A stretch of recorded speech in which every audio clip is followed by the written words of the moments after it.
Hey, it's Thursday, October 12th. I got to say, it doesn't feel like October. We are live on site at the NAMAD conference, the 43rd in Miami, Florida. Unbelievable. You beat me here yesterday. This place is It's not terrible. It is not terrible. It's a little bit like sticky on the humid, but it's okay.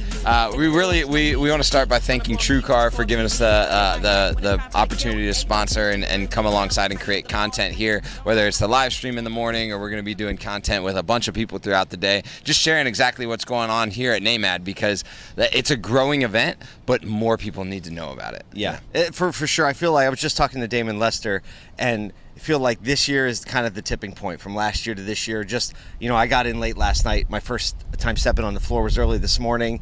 The trade show floor is packed. Last year, we were like, where do we want to talk to people? This year, it's like we're going to have to work to find some space. Yes. As we're getting started this morning, breakfast is about to start, and we found Perry Watson IV, the brand new, we're sliding over the brand new president, brand shiny new president of NAMAD. Perry, thanks for giving us a few minutes because we just yanked you out everything that you were actually doing.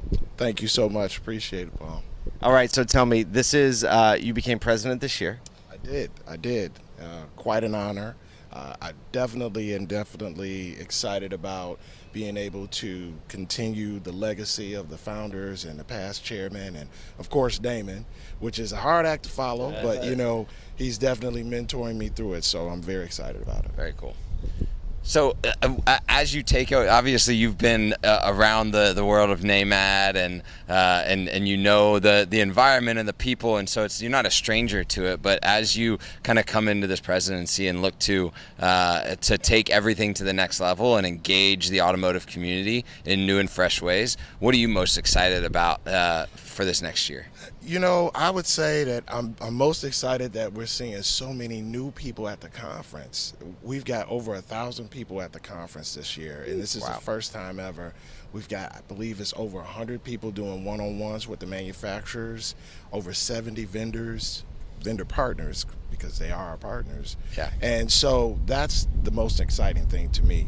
People really trying to jump out there and get a deal, advance their career. So to be a part of that is a special thing for me in particular, and for us as an organization. Yeah, and when you say get a deal, because this is an important thing that doesn't happen anywhere else at conferences, is these one-on-one OEM meetings. Can you describe to people that maybe have never been here what that looks like and why that happens here? So one of the unique things about the conference is the OEM partners and there's too many to name, are here, and they're actually interviewing dealer candidates.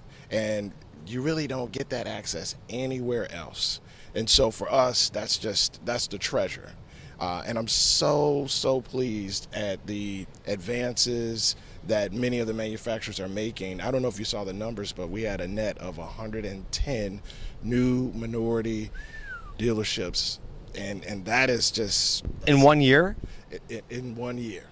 In 1 year. Stellar. So that's incredible when you look at the net change over the last 2 years. But I want people to understand that it didn't just happen overnight. Many of these manufacturers, from their upper level management, senior level management, made it a relentless priority. They put key progress indicators in place. They have accountability. And so I'm just so happy for them. I'm so happy for the minority dealers that have the opportunities and that are really giving back. Many of them, I get phone calls from them and they're like, how can I give back? How can I get involved? And so we're plugging them into NAMAD Next Generation and mentoring and a lot of those great things. So it's an exciting time. Well, we're really grateful for you having us here to be around the energy and cover this, get the word out, let people know what's going on. Thanks for giving us a few minutes of your time. I know I pulled you out of what you were doing. We'll talk to you at a little longer form later. Absolutely. All right. Have a great show. Thanks, Perry. Appreciate you. Yeah. Absolutely. Thank you. And we'll just keep rolling. I'll tell you what, there is this essence of leadership. I don't know how to explain it. So this is, and it's Damon too, and he set the tone. There's a for quiet, a long time. There's a quiet poise in the leadership within the NAMAD organization, and it's humble yet intentional, right? And you see that just in the way that they communicate, and they know the value that it's bringing, and they're pursuing this change and the desire for more minorities to be. Man, I met last night.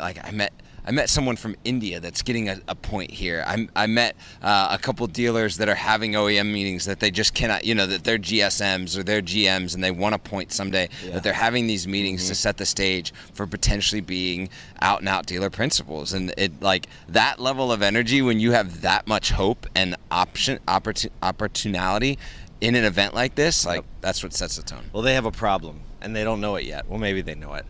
They're not going to be able to fit in here next year. That's absolutely true. They're going to need a different venue. Like, this has been the spot for a long, long time. We'll ask them that next time we talk about them. It's absolutely packed. Because now they had to rearrange the room that we were in last year, the 2 years ago.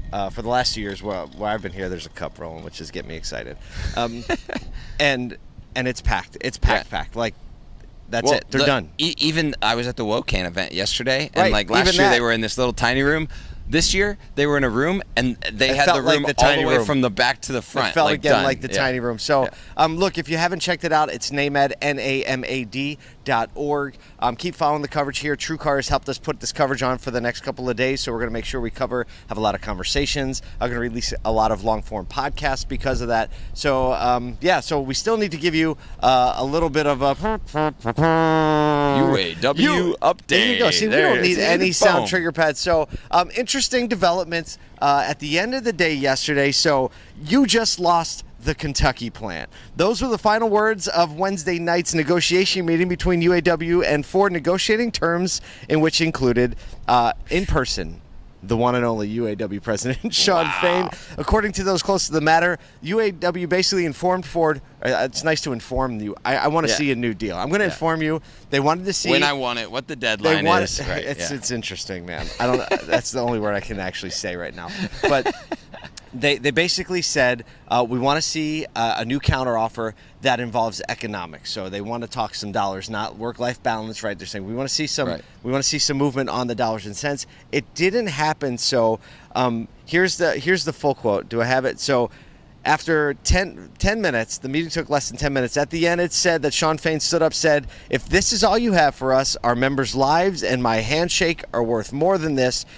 This just cost you a Kentucky truck plant." Whoa, which Ford then spat back, and they labeled the union's decision as what they said is grossly irresponsible, and that it would have an impact on not just those facilities, but other jobs and facilities. And we've already seen layoffs at all of these manufacturers at other facilities because they can't keep up. Yep. And so there's the impact truck both plant, ways. it's so this is Ford's Super Duty truck line, has immense significance for the company, very, very profitable. The vehicle line alone generates more revenue than entire corporations like Southwest Airlines, you may have heard of them, Marriott International, Nordstrom in 2021. Like the 2021, that one plant, that one assembly line generated more revenue than those companies. And that's 2021. I know. Oh, right. Last year. You're talking about the profit coming in. Talk about last year. Right. Yeah. The numbers aren't in yet. So with the addition of this plant, there are now 34,000 workers on strike. This added like 8,700. Wow. So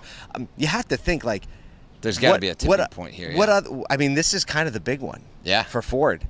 Like, this is kind of going for the jugular. Right? There's not a plant that's more profitable. There's not one that's going to hurt them anymore. So maybe that's an indicator. Like, they weren't not going to use this. Right. They weren't not. It was coming coming anyway. Yeah. And they've decided to drop this one now. So I mean, hopefully it moves towards some kind of resolution. But man, what a negotiation. Or if you can call it that. What a thing. That's all we got to say about that. And this isn't really much of a segue, but here's a different thing. Speaking of big things. Big right? things. There you go. Italian aluminum casting machine maker IDRA, known for supplying Tesla's innovative Gigapress. Yes. I don't know if Tesla came up with the name Gigapress. I have no because clue. That's just their thing now. They make Gigapresses. Right. So I don't know. I mean, that's just a side thought. So basically, as more car makers, including Ford and Hyundai, are now in their customer base as more automakers are exploring this method of manufacturing vehicles. Which makes so much sense. Cuts out well, actually, you contrast that against the labor talk. Right? Oh boy. Because what does gigapressing do? It speeds up the line, creates efficiencies, and doesn't need as many workers on the line, creating all of these different parts. Do we have how many parts it removes? It removes a whole lot of moving parts from the assembly of a vehicle. So less parts, less people, right? One stamp. So here's some stats. So let's see. a Gigapress 6100 model with Ford's branding, and their largest press, the 9000, are both being tested, with the latter being shipped to Hyundai for R&D. They've already shipped, IDRA has already shipped 14 of these presses to Tesla, including 2 9000 models for the Cybertruck production. And according to one source, you need 6 gigapresses as the standard to produce 500,000 vehicles a year. Wow. Seems like a pretty good ratio. Those things are moving. I feel like I'd take that. Yeah. I mean, know. this is going to be modern manufacturing as we know it, and it's the future of creating vehicles at scale with efficiencies. And we know, like, UAW comments aside, like the number of people available to work in manufacturing is becoming limited, and so these automakers taking some of the practices that Tesla has learned and that IDRA is making with newer presses just gives them the ability to create vehicles at scale. The thing that I'm most excited about is you start to see this potentially open up quicker turns on like R&D for new model lines or design changes, just because the retooling requires less, because you're retooling with a single entity instead of multiple. An entire things. line. Yeah, it's interesting. And also, one of the things that spurred this type of invention is the fact EV manufacturing. Right. Pressing it in so the battery tray is where it is, and the batteries go in actually are a part of the structure of the vehicle because they're so dense and they provide some rigidity. Yep. So, hey, Tesla pushed this innovation forward, and now it's being adopted by everybody. We have pigeons flying behind us. We got pigeons. Like, I feel like it's a movie with pigeons. But that's all we have for you this morning from the shores of Miami Beach, Florida, at the NAMAD, the 43rd annual NAMAD membership meeting, I believe is what they call it. That's what it is. Thanks to TrueCar for helping us get out here and sponsor this and get this content out to you. Follow along. The rest of the day we'll be posting. We'll be releasing podcasts. We hope you have an amazing day innovating and getting some things done.